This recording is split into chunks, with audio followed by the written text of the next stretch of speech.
Bom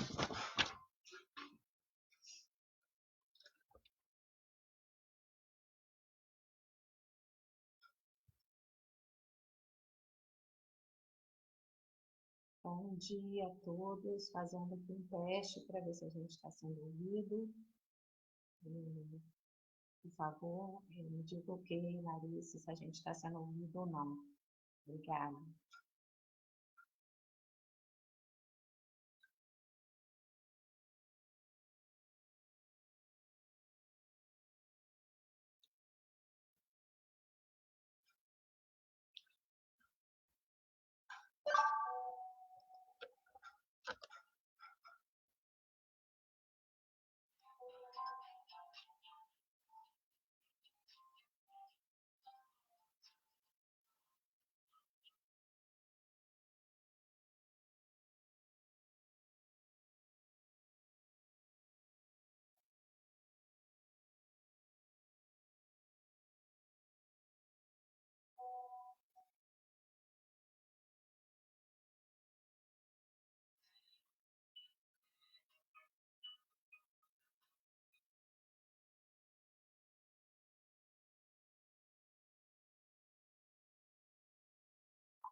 Bom dia, tá dando para ouvir melhor aí, gente?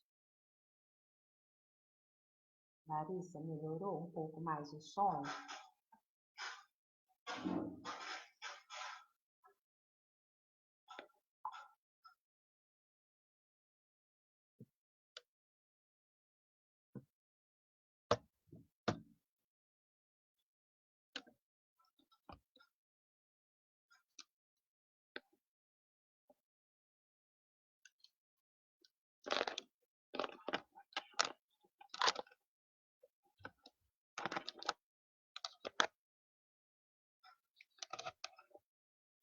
Tá ouvindo bem? Dá para todo mundo ouvir legal? Posso aumentar um pouco o som? Vocês veem, por favor, me dá um ok.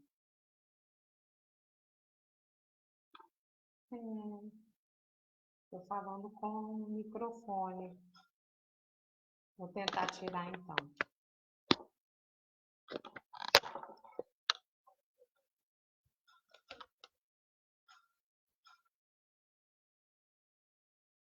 Melhorou, Lina? Tá melhor o som ou antes estava melhor? Porque eu estava com o microfone.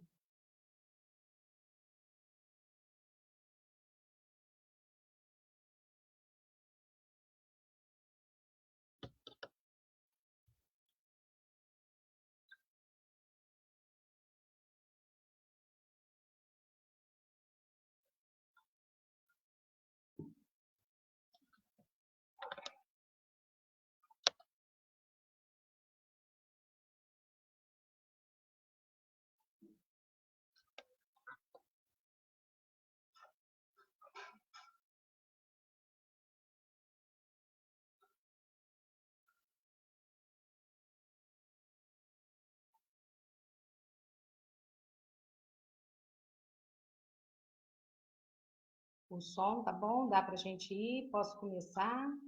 Nosso horário acho que já está chegando, né?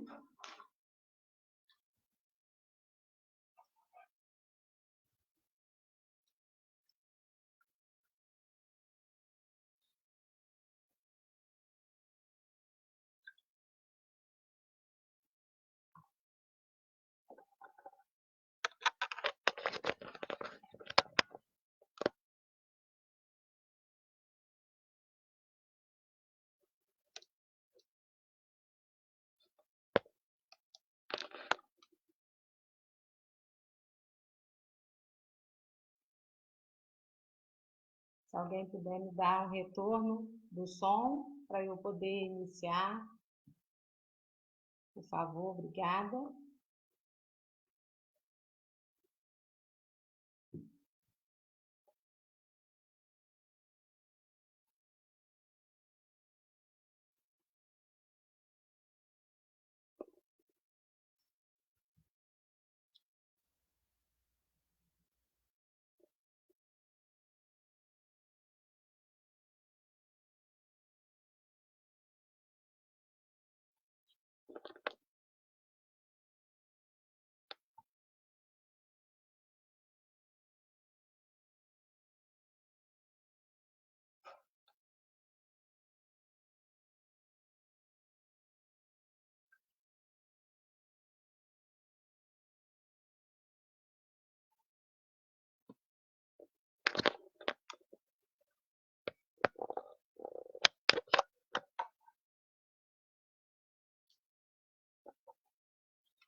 Gente, a hora está começando aí, já estamos na hora, né? E vamos iniciar então. Vocês vão me dando aí um retorno quanto ao som, se está tudo bem, né? Que eu tentei colocar o microfone, mas parece que não ficou muito bom. Aí vocês me digam, tá bom? Nós vamos começar então. A gente escolheu para essa manhã, queria primeiro dar um bom dia a todos, né, os nossos companheiros do Centro Espírita Verdade Saindo do Oriente, que nos fez esse convite muito bom, né, oportuno, é sempre bom a gente poder conversar com todos vocês, né. Esse trabalho online tem sido interessante, né, ao longo dessa pandemia, de tudo isso a gente tem aprendido a viver, né, outras experiências. E eu quero agradecer, então, a vocês por esse convite, por essa oportunidade. A palestra seria presencial, e aí a gente está aqui, então, tentando, né, utilizar esses recursos. A gente ainda está tateando, né, mas vamos tentar. Então, eu escolhi para essa manhã e começar o nosso trabalho, que na verdade vai ser a partir da parábola Dois Filhos, né, narrado por Jesus através de Mateus 21 traz essa narrativa. Mas eu queria trazer para essa manhã uma mensagem que é de Leon Denis, que está no livro Depois da Morte. E ela fala assim: a autenticidade dos evangelhos. A nobre figura de Jesus ultrapassa todas as concepções do pensamento. Eis porque ela não pôde ser criada pela imaginação. Nessa alma de uma serenidade celeste não se vê nenhuma mancha, nenhuma sombra. Nela todas as perfeições se fundem com uma harmonia tão perfeita que ela nos parece como o ideal realizado. Sua doutrina toda de amor e de luz dirige-se especialmente aos humildes e aos pobres. E essas mulheres e esses homens de povo curvados para a terra, e essas inteligências rebaixadas sobre o peso da miséria, e que esperam na prova e no sofrimento a palavra de vida que deve consolá-los e reanimá-los. É essa palavra lhes é dada com tão penetrante doçura, exprime uma fé tão comunicativa que expulsa todas as suas dúvidas e os leva a seguir os passos do Cristo. O que Jesus dominava, pregar aos simples o evangelho do reino dos céus, era colocar ao alcance de todos o conhecimento da imortalidade e do Pai comum, do Pai do qual se ouve a voz na paz do coração, na tranquilidade da consciência. Pouco a pouco, essa doutrina, transmitida oralmente nos primeiros tempos do cristianismo, se altera e se complica sob a influência das correntes contrárias que agitam a sociedade cristã. Os apóstolos escolhidos por Jesus para continuar a sua missão souberam compreendê-lo bem, receberam o impulso da sua vontade e da sua fé, mas os seus conhecimentos eram limitados e eles só puderam conservar devotadamente pela memória do coração as tradições, as ideias morais, o desejo de regeneração que Jesus lhe havia feito. Em seu percurso pelo mundo, os apóstolos se limitam, portanto, a criar, de cidade em cidade, grupos de cristãos a quem revelam os princípios essenciais. Depois, prematuramente, vão levar a boa nova a outras regiões. Os evangelhos escritos em meio às convulsões que marcam a agonia do mundo judaico, depois sob a influência das discussões que assinalaram os primeiros tempos do cristianismo, se ressentem nas paixões dos preconceitos da época e da perturbação dos espíritos. Cada grupo de fiéis, cada comunidade tem seus evangelhos que diferem ou mais ou menos dos outros. Grandes disputas dogmáticas agitam o mundo cristão e provocam perturbações sanguinolentas no império, até que Deócido, dando a supremacia ao papado, impõe a opinião do bispo de Roma à cristandade. Desde então, o pensamento muito fecundo, criador de diversos sistemas, será oprimido. Leon Denis. Então, nós vamos, nesse momento, nessa manhã, né, de inverno, tão gostosa, né, que a gente tem tido. Vamos buscar, então, meus irmãos, trazer para os nossos corações, trazer para as nossas mentes, para os nossos lares, todas as vibrações melhores, que elas possam se expandir para o nosso Brasil e para o mundo, porque nós sabemos que só através da união dos pensamentos nós conseguimos fazer essa mudança de vibração.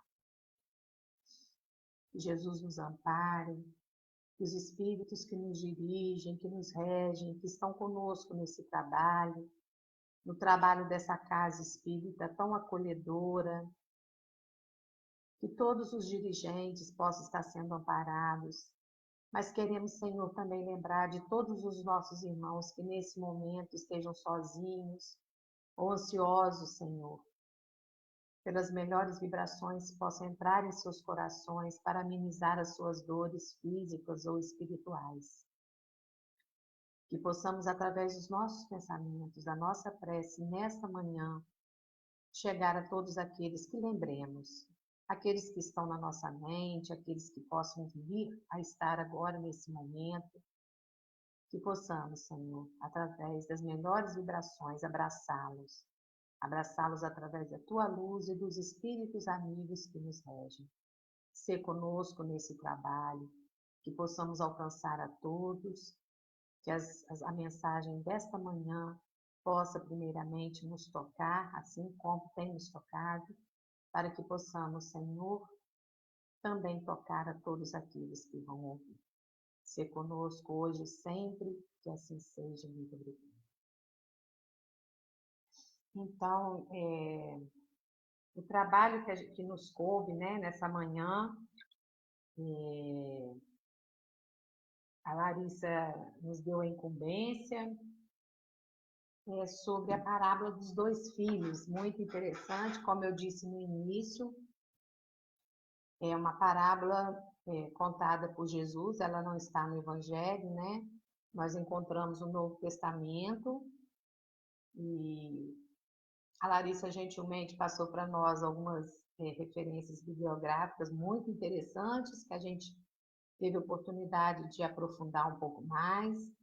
E assim, para a gente ser muito fiel ao nosso trabalho dessa manhã, eu queria começar fazendo a leitura da parábola. Ela é bem pequena, assim como quase todas as parábolas de Jesus, né? Era um discurso muito, muito pequeno, mas muito profundo, né? A gente pode observar isso. Então, a gente vai começar narrando. Quem traz essa narrativa é Mateus. Eu não encontrei essa narrativa em outros evangelhos, que é sempre bom a gente ter um olhar, né, diferenciado dos evangelistas, até para entender todo o contexto, né, em que foi contada. E aí a gente encontra aqui, através do Rodolfo Caligares, que é o livro Parábolas Evangélicas, e ele fala o seguinte: a parábola dos dois filhos. Um dia em que Jesus, tendo ido ao templo de Jerusalém, ensinava ao povo anunciando o evangelho. Chegaram-se a ele os príncipes dos sacerdotes, os escribas e os anciães, e o interpelaram com que autoridade ele fazia aquelas coisas. Ou seja, Jesus estava na porta do templo, né? E ali ele falava do seu evangelho, né? Ele ia a toda parte falar do evangelho. E o templo era um local santificado, né? Era um local onde que para se pisar precisava estar purificado, né?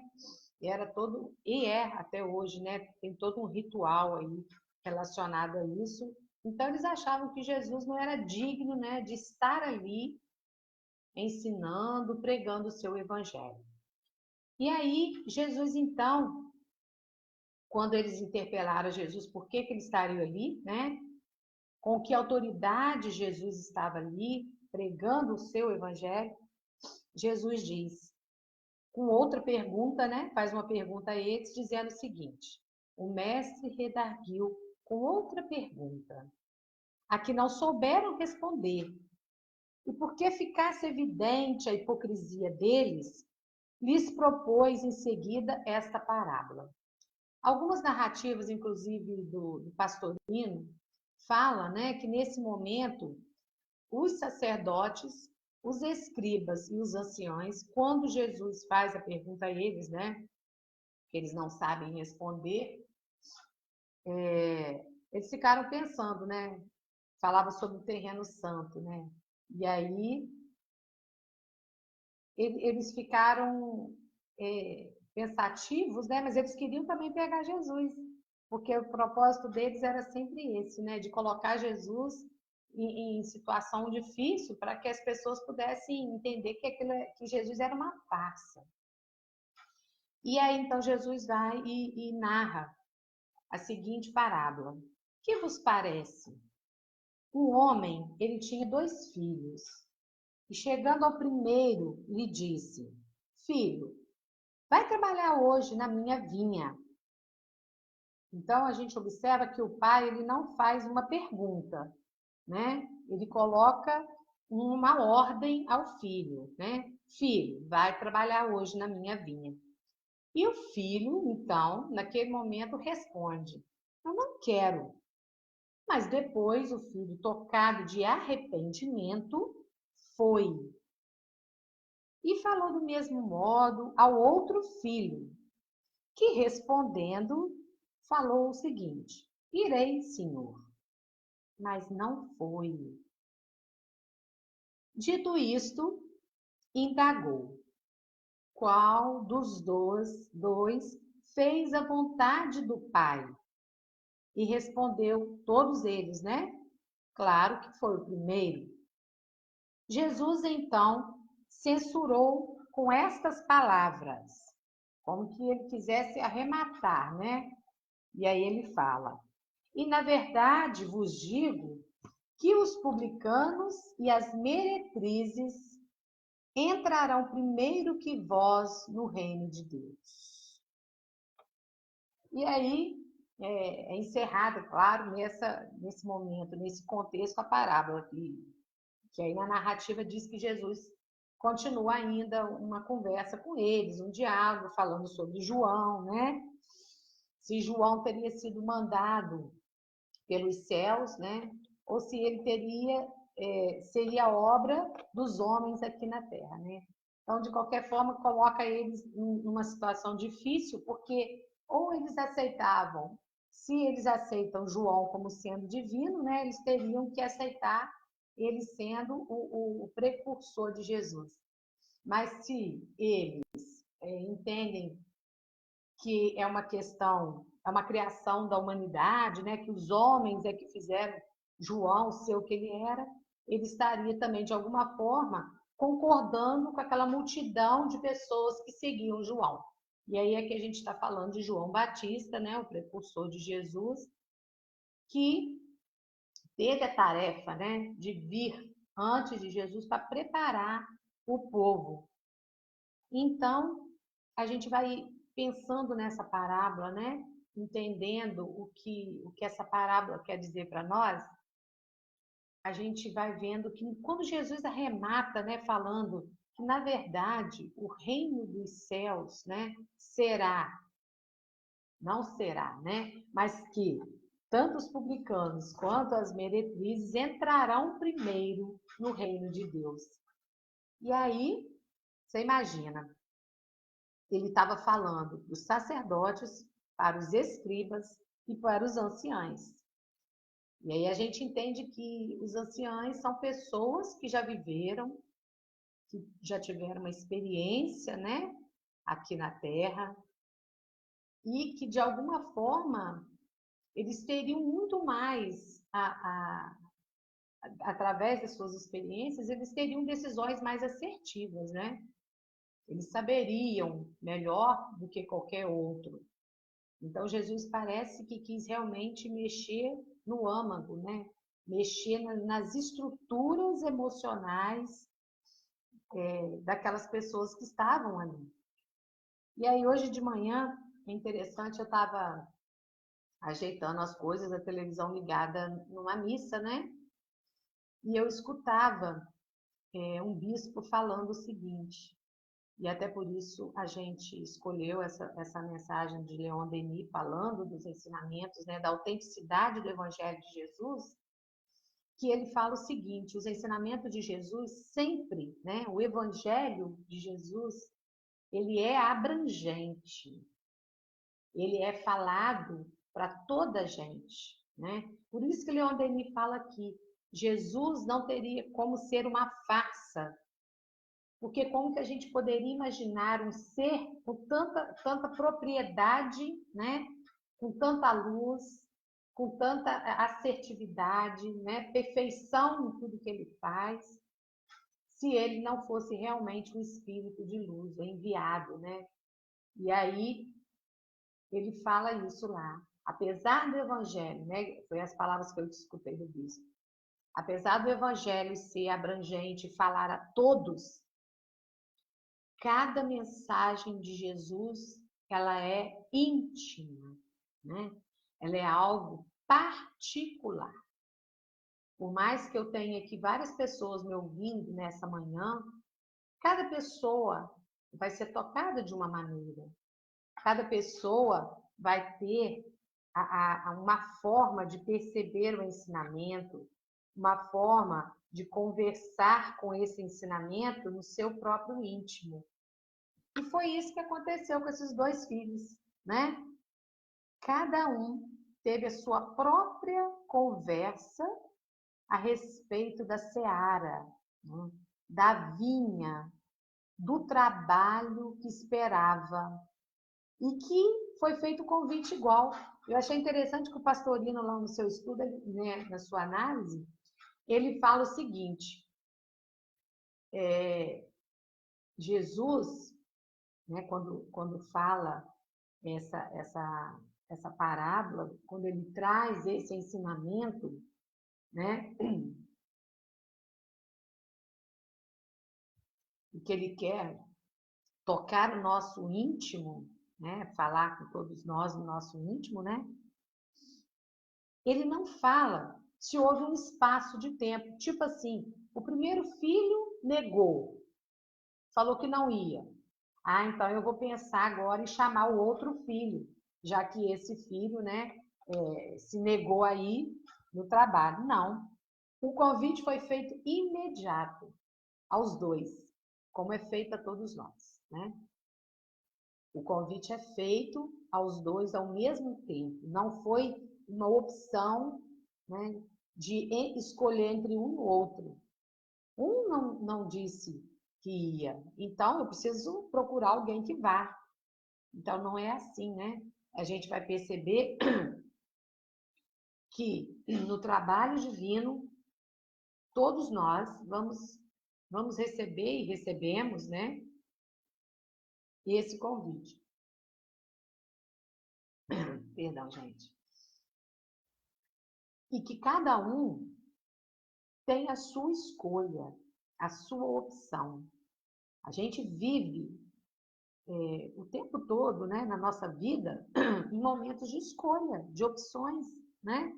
Desde a hora em que a gente acorda, a gente vive em situações da nossa vida sempre de dualidades. E o que são essas dualidades, né? Aí a gente começa primeiro por esses dois filhos, que a gente pode dizer aqui que eles representam a matéria e o espírito, não é verdade? É a escolha que eu tenho de viver as coisas da matéria, os prazeres que a matéria me oferece, né? A paixão do arrebatamento pelas coisas que a matéria nos traz, e a escolha de viver o espírito, que é eterno, que sobrevive a tudo. E aí a gente vive no nosso dia a dia sempre essas escolhas. E aí a gente vai ver as dualidades entre o sim e o não, que é a primeira, né? A primeira questão que a gente vê aí nessa parábola. Entre falar sim e não ir, e entre dizer não, e aí ele usa a palavra arrependimento. O que significa, né? Significa que aquele que falou não, ele teve tempo de pensar, ele teve tempo de imaginar o que o pai estaria sentindo em relação à sua resposta. Qual era a sua atitude? Né? Se era uma atitude digna diante do pai. E a gente vê essa dualidade, então, entre o sim e entre o não. E muitas vezes a gente opta pelo sim de uma maneira muito rápida, né? Sim, eu estou pronta. Mas a gente não tem tempo de internalizar isso, né? De colocar para dentro de nós mesmos essas propostas. Eu quero, eu consigo e eu posso. E aí parece que ele não chegou nem a pensar, né? Se eu posso, se eu não posso, se eu tenho condição de trabalhar na vinha, se eu não tenho. E o arrependimento trouxe então uma força, que ele acredita então que ele pode. E aí ele resolve, né? Ele se resolve e vai. E aí as outras dualidades da nossa vida a gente vai ver na noite, no dia, no sol e na lua, né, que representa o dia, que representa a noite. A gente vai ver a dualidade entre a luz e a escuridão. Como que a gente trabalha isso, né? E aí você vai ver que pessoas que gostam do dia e outras pessoas que gostam da noite. Mas aí a gente vai ver a relação que a noite tem com o repouso, com trazer para nós a introspecção, o refazimento das nossas energias, né? Então, nós, seres humanos, enquanto estamos reencarnados, é muito comum que a gente viva isso, porque a gente vai estar na matéria, é o único momento em que a gente está na matéria. E se nós estamos na matéria, nós vamos estar vivendo esse conflito, porque eu sei que existe um espírito verdadeiro, que sobrevive, que é eterno, mas existe também a matéria. E a matéria é que traz para nós a constante prova, a constante possibilidade de mudarmos o que somos, né? E aí a gente vai perceber que tudo isso faz de nós melhores, né? E, e transforma o homem. A gente vai vendo aí na palavra, a palavra de Mateus, né? Nessa narrativa de Mateus, que quando eu escolho, né? E digo sim, mas eu não vou, significa, dentro das explicações, né? Tudo que a gente encontrou nesse momento, significa que nós ainda não entendemos o Evangelho de Jesus. Não entendemos e não vivenciamos. Porque não adianta a gente falar bonito, né? Não adianta a gente interpretar ele de uma maneira bonita, mas a gente não vive. E é isso que Jesus quis mostrar para aqueles homens, né? Que não adiantava eles irem para o templo, para as sinagogas, né? Para as praças, pregar, falar, né? Do Velho Testamento, de todos os ensinamentos, mas eles não viviam aquilo. E aí Jesus coloca em contrapartida aquelas pessoas que eram consideradas, né, pessoas marginalizadas, eram pessoas que eram desconsideradas pela sociedade. E aí como que essas pessoas vão ver o reino de Deus primeiro? Então Jesus dá uma sacudida, né? Que adianta a gente estar indo em templos? O que adianta a gente estar falando bonito? O que adianta a gente interpretar o evangelho? E aí aquela história de que tem o evangelho na veia, que tem aí o evangelho no sangue, né? E aí a gente vai lembrar do nosso compromisso enquanto liderança, enquanto falamos em nome de uma doutrina, enquanto falamos em nome de uma religião, que é outra dualidade, que aí ele mostra que, sinceramente, essa dualidade, a dualidade da religião, o que seria, né, em contrapartida à religião? Interessante a gente pensar, né? E aí a gente vai ver que é a não religiosidade, né? Muitas vezes é relacionado ao materialista, né? Aquela pessoa que é materialista, ela não é considerada uma pessoa religiosa, que não acredita em Deus, né? E aí a gente vai entender que existe também em nós aquele propósito sempre de encontrar a verdade. E aí a dualidade da verdade, da mentira, da não verdade. Eu estou com a verdade? A doutrina espírita está com a verdade? Qual religião traz a verdade? E aí a gente volta lá no bispo, né? A verdade é nossa. A verdade, ela é íntima, ela é de cada um, porque depende das nossas condições. No final do texto aqui de Leon Denis, a gente vai ver ele falando sobre os discípulos, né?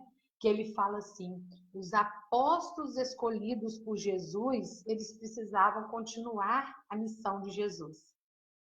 E aí o que vai acontecer? Eles não compreendiam ainda a mensagem de Jesus. Eles não tinham essa capacidade. E aí, o que acontece com eles? Jesus dá a eles a vontade, dá a eles a fé, acreditar em dias melhores. Porque era um povo escravizado, um povo humilde, né? Precisava acreditar em dias melhores. E foi isso que Jesus proporcionou a eles, né? Possibilidade de acreditar em dias melhores. E a partir disso, né? Dessa verdade que eles entendiam, eles tiveram possibilidade de ir adiante. Depois que Jesus é crucificado, né?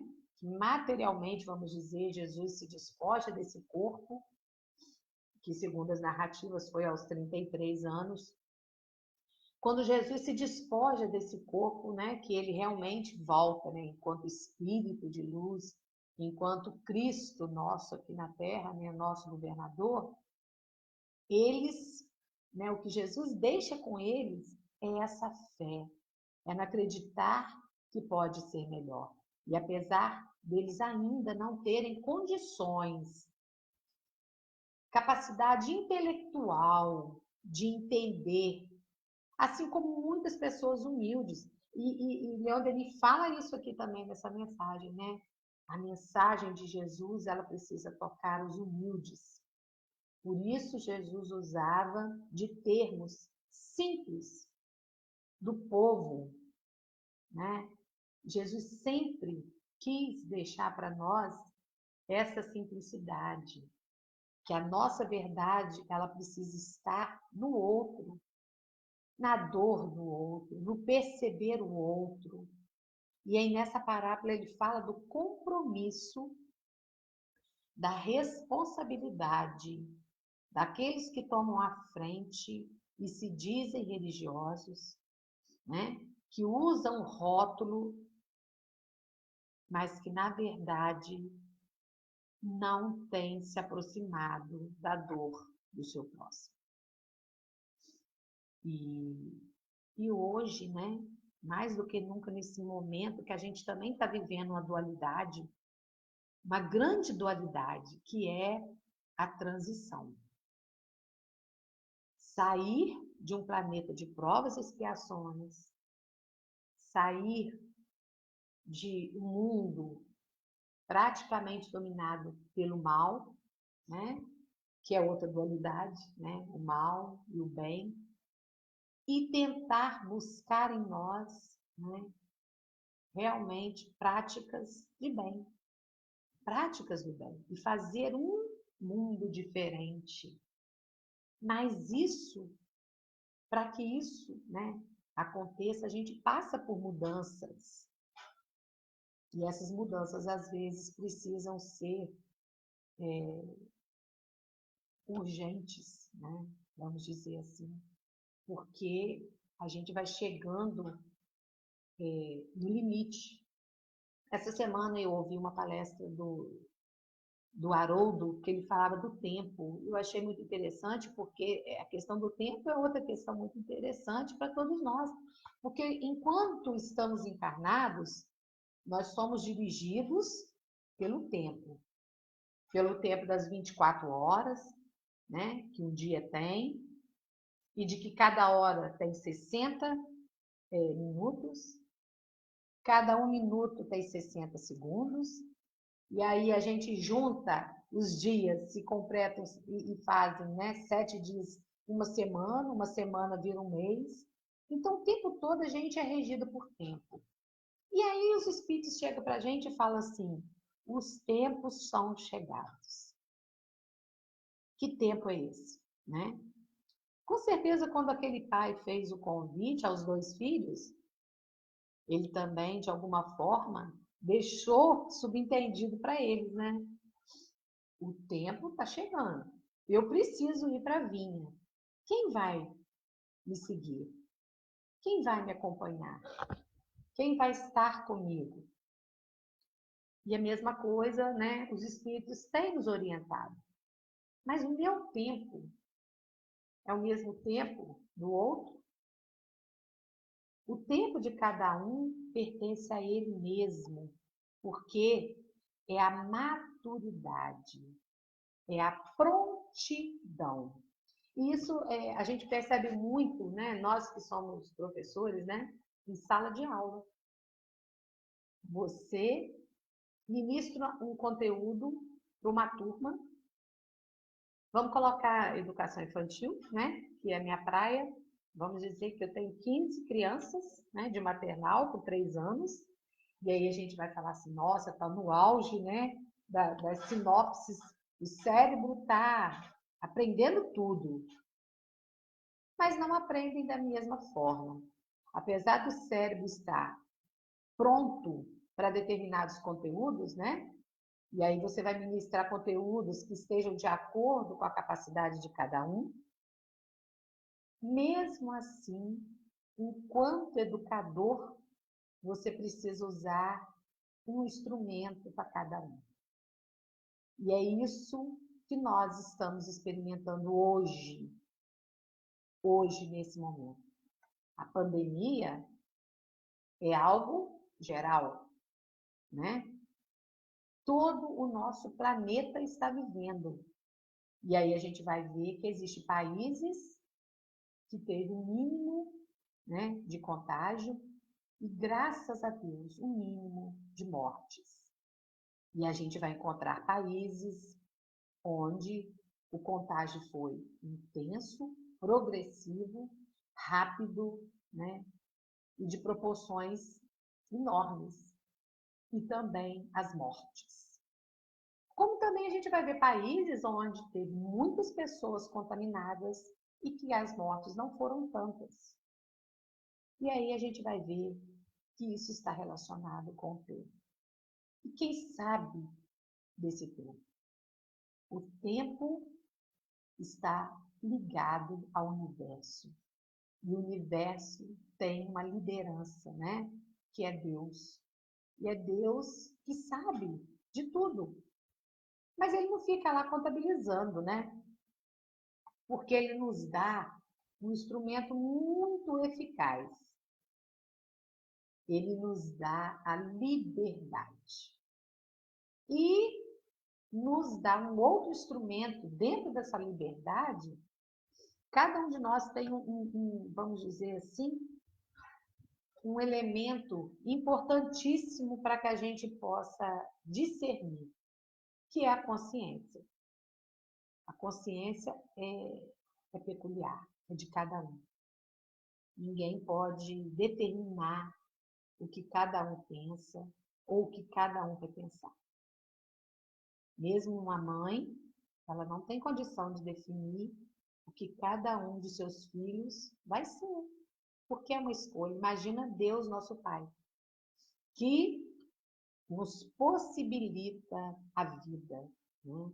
Que nos dá a vida de presente e nos dá a liberdade de sermos como queremos ser. A gente sabe que todo mundo caminha para a perfeição. Isso é fato. Olha que bonito, né? Não existe ninguém que não vá alcançar a perfeição dentro da criação divina. Ninguém. Né? Nessa palestra, Haroldo falava uma coisa muito interessante e eu sempre presto atenção muito nisso, né? Quem gosta de animais, quem gosta de plantas, gosta da natureza, consegue observar isso, né?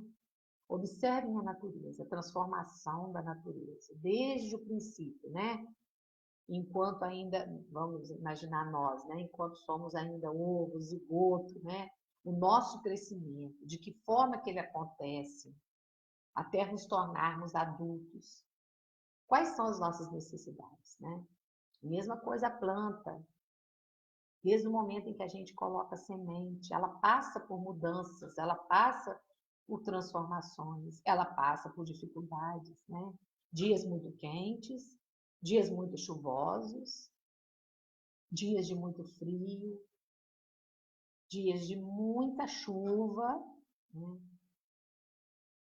E aí o que acontece? É o que está acontecendo conosco. Observem, né? Como que cada um reage? Existe aquela planta que ela não resiste muita água. Se você botar muita água, ela morre. Existe aquela planta que sobrevive ao sol mais intenso.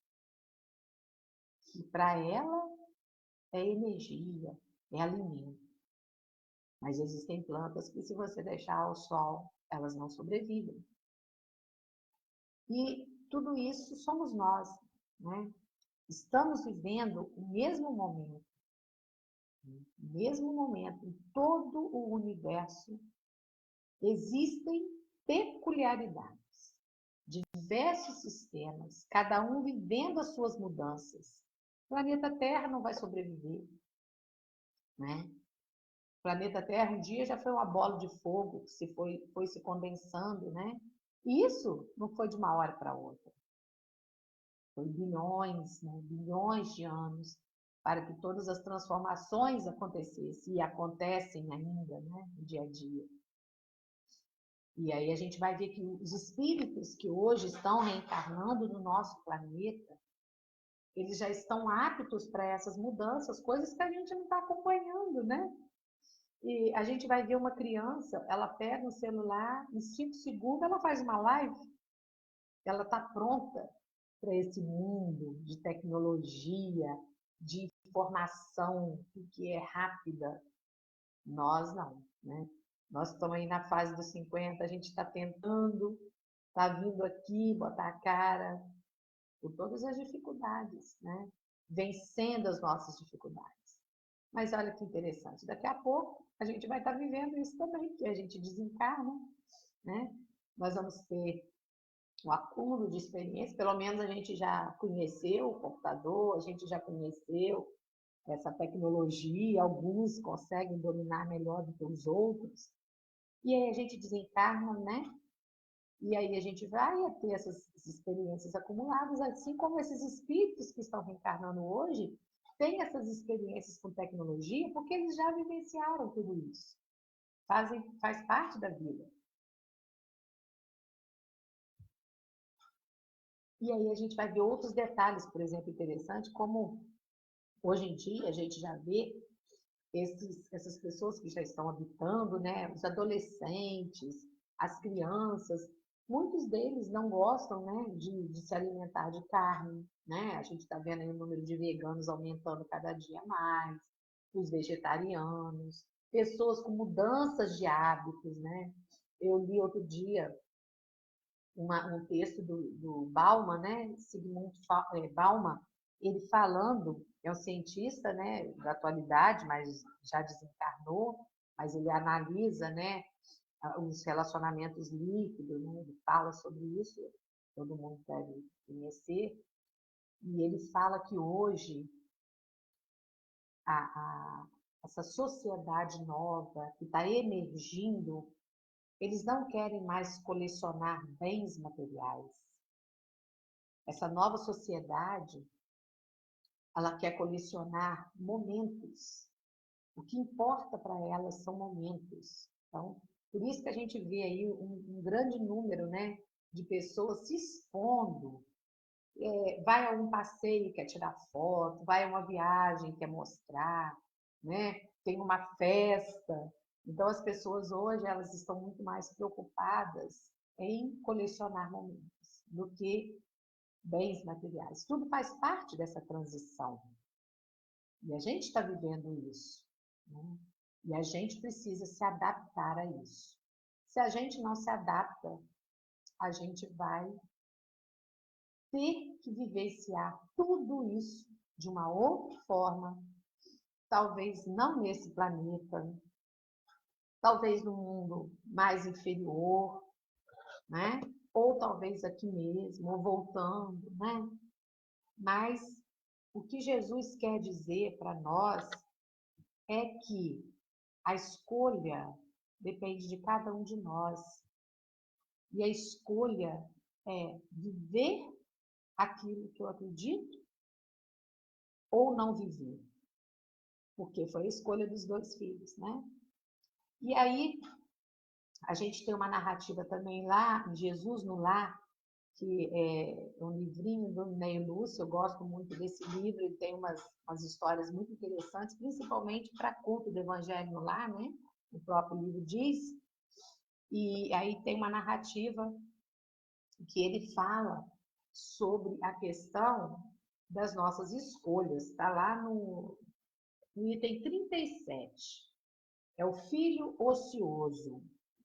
E aí ele vai falar, a narrativa de Ney Lúcio, de uma historinha contada por Jesus, né? Aqui a maioria, todas são histórias narradas por Jesus. E ele vai falar de que todos nós vivemos, né, como se nós vivêssemos numa aldeia e que nessa aldeia existe um senhor, né, um senhor que é dono de tudo. E ele é dono de todo o território, né? De toda a comunidade, de tudo que existe. E aí ele é dono das florestas, ele é dono dos rios, né? E nós vivemos nessa aldeia e desfrutamos de tudo.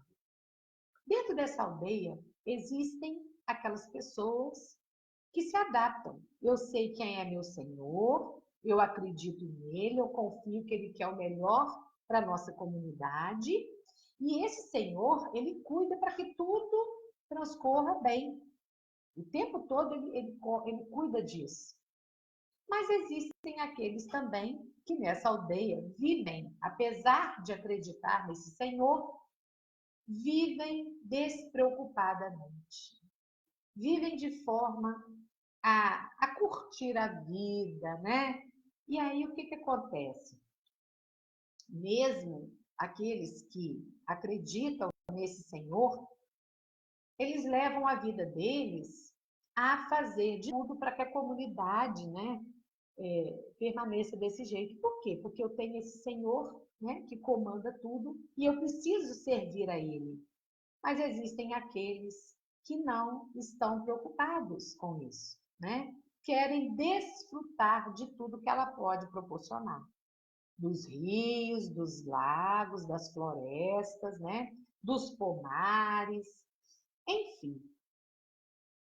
E aí chega o momento em que ele precisa voltar-se para aquele Senhor, porque ele vai cobrar de cada um de nós, né? Ele vai cobrar o que nós fizemos para mantermos isso.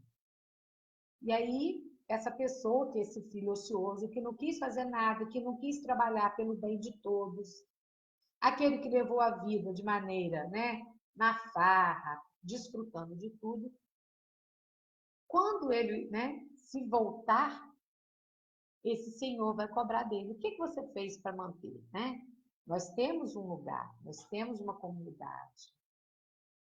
E cada um de nós é parte disso. Mas você fez alguma coisa? E aí ele vai ver, mas eu acreditava no Senhor. Eu sabia que o Senhor estava aqui cuidando de tudo. Eu tenho fé, eu acredito. Mas não fazia nada.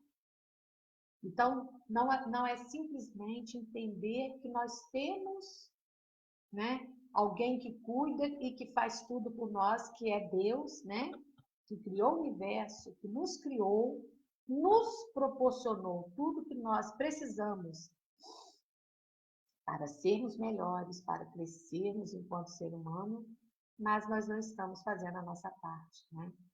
De que é colaborar para o bem de todos. E é isso que hoje nós estamos vivendo, verdadeiramente nós estamos vivendo, passando por experiências onde nós precisamos cuidar uns dos outros. Não basta somente acreditar, isso vai passar, mas nós não estamos fazendo nada de efetivo. O que nós estamos fazendo? Será que a gente está buscando conversar com alguém que está sozinho? Porque é momentos também que a gente não está podendo, talvez, se ver fisicamente, a gente também não está podendo usufruir, né, de muita coisa, mas, primeiramente, todo mundo, né, tem repetido isso, é o momento de nós estarmos vivendo momentos conosco mesmo, né, de ver os nossos conflitos internos, do que eu tenho, o que eu tenho condição de ser melhor, como que eu vou sair disso, o que está me afetando em tudo isso, né, nessa pandemia, o que eu estou vendo mesmo de verdade e que eu posso fazer primeiro, que eu possa mudar em mim mesmo, para que eu depois possa transformar. Porque nós não vamos fazer mudança no mundo, né? A mudança no mundo é a nossa mudança. É quando a gente assiste um noticiário que está falando de coisas pesadas, de coisas difíceis, né, da gente ouvir na atualidade, onde a gente precisa se aproximar mais, e aí a gente precisa pensar um pouco e ver em que vibração nós estamos. Se nós vamos deixar que isso nos afete ou que nós vamos pensar diferente. né? Vamos negativar esses pensamentos e começar de forma diferente. Então, meus irmãos, eu acho que mais do que nunca, né, essa mensagem ela traz para nós um momento da sensibilização. Sensibilizarmos com o convite do Senhor da vida, né? Do convite de Deus em nossa vida. É de cada um fazer a sua escolha, né? Se nós queremos estar como aqueles pecadores, que apesar de pecadores, né, vão ver o reino de Deus primeiro, que Jesus fala, não todos os pecadores. É sempre bom a gente pensar nisso, né? Porque aí a gente generaliza quem é religioso e fala, não, vocês não vão entrar no reino dos céus porque vocês só ficam batendo no peito, dizem Senhor, Senhor. Não é isso. E nem generalizar dizendo que todas as prostitutas, que todos os publicanos vão ver o reino dos céus. Não é isso, né? A gente sabe que não é isso que Jesus falou. O que ele quis dizer é que a gente precisa, o pecador, né, aquele que está lá na ponta, ele entende a dor do outro porque ele vive a dor. Ele sabe o que é sofrimento. Quando a gente vai nessas comunidades, a gente vai ver o quanto eles são solidários uns com os outros. Eles são solidários porque eles vivem. A gente tem feito a entrega, né, de cestas básicas, uma por mês lá na nossa casa espírita, de uma forma simples, singela, o que a gente tem podido fazer, tomando todos os cuidados necessários. E como que a gente faz, né? A gente criou um WhatsApp e a gente avisa elas o dia que a gente vai fazer a entrega. E eu acho interessante, bonito, como que elas têm cuidado umas com as outras, né? Enquanto elas não encontram, enquanto elas não avisam aquelas, olha, e todas as vezes eu chego lá para doar 20, eu tenho sempre que dar um jeito de arrumar mais, porque elas levam o outro e falam, olha, Sheila, ela também está passando por dificuldade, não está escrita aqui, não está cadastrada, mas está precisando. Então, eu acho isso muito interessante. E tem umas, né, em especial, que às vezes eu falo assim, fulano, eu estou precisando que você localize para mim ciclano. Elas não estão podendo sair muito assim como todos nós, né? E aí elas tem uma que ela fala assim, estou colocando minha máscara e estou indo na casa da fulana agora para poder falar para você que você quer falar com ela. Então, às vezes é uma doação, né? Alguém que tem um fogão, uma cama, alguma coisa que elas precisam. E aí, para a gente fazer chegar até elas, né? Eu não tenho contato de todo mundo, às vezes a gente não consegue. Mas a gente vê como que elas se solidarizam. A gente trabalhava, fazíamos um trabalho também no hospital, e eu lembro, na ala psiquiátrica, como que os enfermeiros, né, nos davam notícia de que eles eram muito solidários lá. A gente, por exemplo, marcava um dia para levar um bolo, um salgadinho, com refrigerante. Antes da gente servir, a gente via eles se levantando e tentando acordar aqueles que estavam dormindo para eles não perderem aquele lanche. E muitas vezes a gente deixava o lanche lá, até um cafezinho que eles ganhavam, porque eles ficavam isolados, né? Então, às vezes, eles ficavam na janela, as pessoas passavam, levavam coisas para eles, cigarro, café. E aí, os enfermeiros falavam, olha, eles são aqui muito solidários.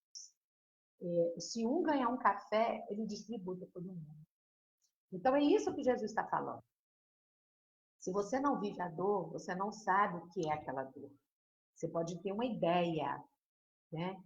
Então, por isso que aquele pecador, aquele sofredor, aquele que está lá naquelas condições mais difíceis, ele tem possibilidade de estar mais, né, junto a Deus, estar lá naquela vinha, trabalhando e usufruindo, do que aquele que só diz Senhor, Senhor, né? Que entra nos templos, pregam, falam bonito, mas não vivenciam, né, na sua existência. Então, meus irmãos, a gente já está chegando, acho que ao fim, né, do nosso trabalho dessa manhã.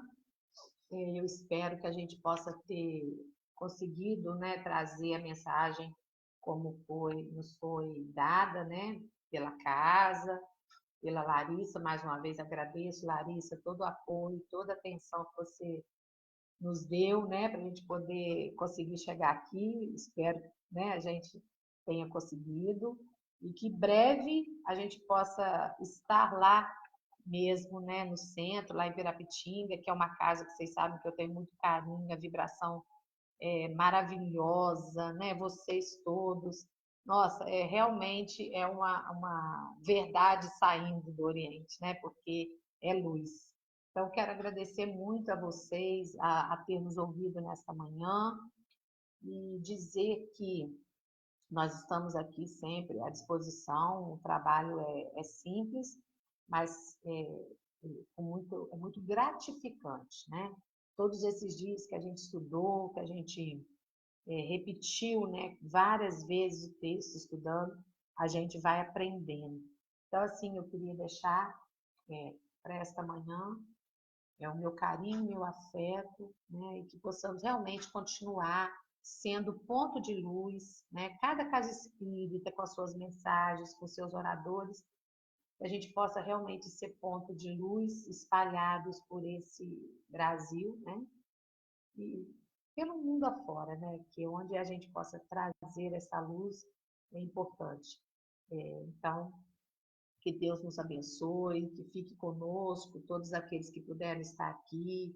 É sempre importante, né? Jesus disse que onde tiver um ou dois reunidos, ele estaria ali. E eu tenho certeza que Jesus, através de todos os espíritos amigos que estão nos ajudando, nos orientando, nos dando força para que a gente continue esse trabalho, né, de maneira assim precária, mas é o que a gente tem, é a forma com que a gente consegue, né, fazer esse trabalho. Então eu agradeço a todos vocês e conclamando, né, nesse momento que a gente possa estar voltando os nossos pensamentos, voltando o nosso corpo, todas as nossas energias, né, para o melhor, porque o corpo ele aceita, né, tudo aquilo que a gente oferece. Então, se a gente oferece coisas boas, ele vai responder com coisas boas, né?